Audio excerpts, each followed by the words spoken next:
Hello दोस्तों, welcome to अविरल धारा। और ध्यान से देखिए इस सामने वाले चित्र को। ये चंबल के बीहड़ हैं और आज हम इन्हीं के बारे में बात करेंगे। मतलब आज हम ज्योग्राफी में बात करेंगे बेडलैंड टोपोग्राफी के बारे में या उत्खात भूमियों के बारे में। उत्खात भूमियां क्या होती हैं, कैसे बनती हैं, इन सारी चीज़ों को देखेंगे और इंडिया में कहाँ पर हैं।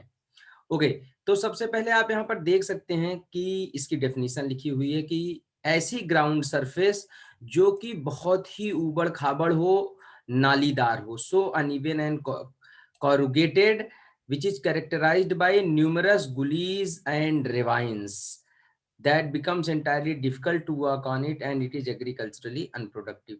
मतलब ऐसी कोई भी जमीन जो बहुत ही ऊबड़ खाबड़ हो, जिसमें बहुत सारी छोटी छोटी नालियों का विकास हुआ हो और उसके साथ साथ बीहड़ टाइप की हो।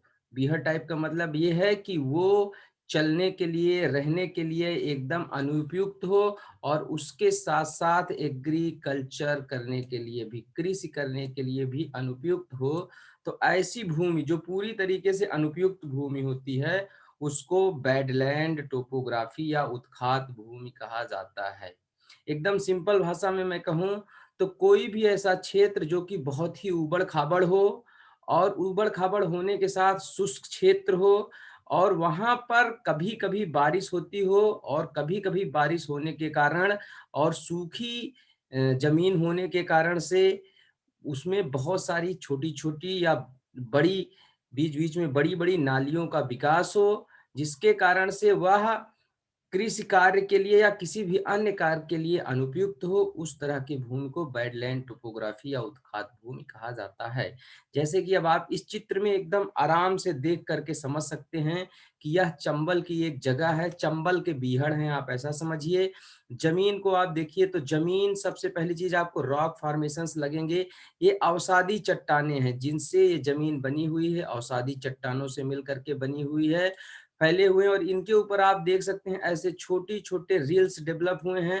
रिल्स का मतलब जब पानी कभी-कभी यहाँ पे बरसता है, तो ये अवसादी चट्टानों के सेडिमेंट्री फॉर्मेशन होने के कारण से ये कट करके मिट्टी बहती है और छोटी-छोटी नालियों का विकास होता है इसमें।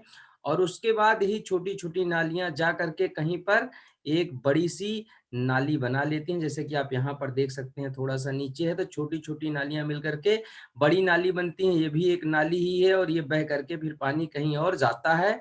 इसके कारण से क्या होता है, ये बहुत ही ऊबड़-खाबड़ हो जाती हैं और ऊबड़-खाबड़ होने से क्या होता है, इनकी टॉप सरफेस खत्म होती रहती है और इसमें बायोटिक कंपोनेंट वगैरह नहीं हो पाते हैं। एकदम से ये एग्रीकल्चर के लिए अनुपयुक्त होती है, कृषि नहीं हो पाती है। शुष्क तरीके का क्षेत्र होता है तो थोड़े बहुत बबूल वगैरह ऐसे आप देख सकते हैं, आपको यहाँ पर मिल जाएँगे। और कृषि नहीं हो सकती, उसके साथ-साथ इतनी तेज़ी से ये ज़मीन कटती है कि यहाँ पर घर भी बनाना बहुत मुश्किल होता है। इवेन यहाँ पर रहना भी बहुत मुश्किल होता है। हाँ, लेकिन क्रिमिनल एक्टिविटीज़ के लिए, किडनैपिंग, मर्डर, इन सब के लिए ये बहुत ही मतलब उपयुक्त जगह होती है। और आप समझ सकते हैं कि चंबल के बीहड़ बहुत फ़ेमस हैं, चंबल के डाकू बहुत फ़ेमस हैं, तो आप समझ सकते हैं कि इस तरह की सिचुएशन चंबल में थी और धीरे-धीरे चंबल का जो क्षेत्र था, वो किस तरीके से जो है वो इन सारी क्रिमिनल एक्टिविटीज़ के लिए जाना जाता था। हालाँकि अब बहुत ही सुधार हो चुका है पहले से। तो ये हैं बैडलैंड टोपोग्राफी। अब जो हमने डिस्कस किया है, वही देख लेते हैं थोड़ा-सा कि ये जो बैडलैंड टोपोग्राफी है, जो उत्खात भूमियाँ हैं, इनका विकास कहाँ होता है, किन दशाओं में होता है। सबसे पहली चीज़, जहाँ पर अवसादी चट्टानें या कमज़ोर चट्टानें होती हैं, वहाँ पर इनका विकास आराम से हो जाता है। Reason of weak sedimentary formations. फिर उसके बाद क्या है कि वहाँ पर ज़्यादातर महीने 7 से 8 महीने साल के गर्मी रहती है, शुष्कता का मौसम रहता है, सेमी एरिड अर्ध शुष्क टाइप का मौसम रहता है। 1-2 महीने काम भर की बारिश होती है और वो बारिश क्या करती है, वहाँ की मिट्टी को काट देती है। तो ओकेजनल रेन स्टॉर्म्स जहाँ पे होते हैं 1-2 महीने, वहाँ पर इस तरीके की चीज़ें होती हैं। मिट्टी बहुत तेजी से कटती है और नालियों का विकास होता है। कहने का मतलब यह रीजन कैसा होना चाहिए?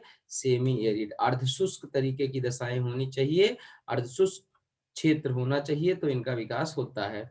इसके कारण से क्या होता है? बहुत सारे गुलीज डेवलप होते हैं, रिल्स डेवलप होते हैं और रिजेस डेवलप होते हैं। जैसे मैं आपको पिछले पिक्चर में दिखा चुका हूँ कि रिल्स मतलब छोटी नालियां, गुलीज मतलब थोड़ा सा उससे बड़ी नालियां, और उसके बाद इन्हीं नालियों के बीच में ऐसे कुछ कुछ जो है वो सेडिमेंट्री फॉर्मेशंस होते हैं, या कहीं कहीं पर जमीन उठी रहती है जिनको बोलते हैं रिजेस। तो कटकों का विकास होता है, कटक बनते हैं। तो ये दशाएं हैं, किस सेमी एरिड कंडीशन में बनता है जहां पर तापमान की उच्च दशाएं होती हैं और कभी कभी बारिश होती है। तो उच्च ताप और बारिश के दशाओं में जब अपर्दन होता है तो इस तरीके की जो लैंडफॉर्म्स हैं वो डेवलप होती हैं, या इस तरीके की टोपोग्राफी, बैडलैंड टोपोग्राफी डेवलप होती है। इंडिया में जो चंबल वाला क्षेत्र है, चंबल और उसकी सहायक नदियां, उन जगहों पर इस तरह की टोपोग्राफी का विकास हुआ है। तो चंबल के बीहड़, जिन्हें हम बोल सकते हैं बैडलैंड या चंबल रेवाइंस, वो बहुत ही फेमस है। इस चीज को आइए एक मैप पे देखते हैं कि कहाँ है हमारा चंबल और कहाँ पर इस तरीके की चीजें होती हैं। अब आप यहाँ पर देख सकते हैं आराम से इस मैप में कि चंबल का क्षेत्र कौन सा है। जी हाँ, यमुना है यहाँ पर, ये यमुना रिवर यमुनोत्री ग्लेशियर से निकल करके बह रही है। मैं थोड़ा कलर बदल लेता हूँ। ये यमुना रिवर है, यमुना रिवर का रास्ता, यमुना आकर के गंगा को ज्वाइन करती है। कहाँ ज्वाइन करती है? प्रयागराज में। ठीक है, ये तो अलग बात हो गई। अब आप देखिए ये चंबल वाला रीजन है, चंबल यहाँ से आप देखिए बह करके आ रही है, मैं लाइन ड्रॉ कर रहा हूँ चंबल, और ये उसकी सहायक नदी है बनास।